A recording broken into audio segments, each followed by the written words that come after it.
Hey friends, if you encounter Windows Update error 0x8031004a, then please watch this video. I will guide you through the resolutions. The first solution is to run the Windows Update troubleshooter. Now, how would you run it?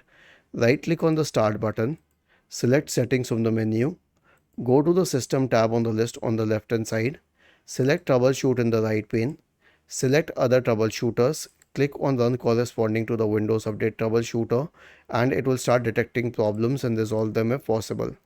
The next one is to reset Windows Update components. Now we have a script for you. All you need to do is copy the script, search for command prompt in the Windows search bar, click on Run as Administrator, paste the script here and hit enter. So here's what it will do. It will stop all the services associated with Windows updates. It will delete the Windows Update profile. It will delete the contents of the software distribution and cat root 2 folders. It will re-register all the associate DLLs. It will reset WinSock, and then finally it will restart all the services associated with Windows updates. Was this helpful? If yes, then please subscribe to the channel. If not, then let us know in the comment section of the video on how we could help you further. Thank you for watching this video and have a nice day.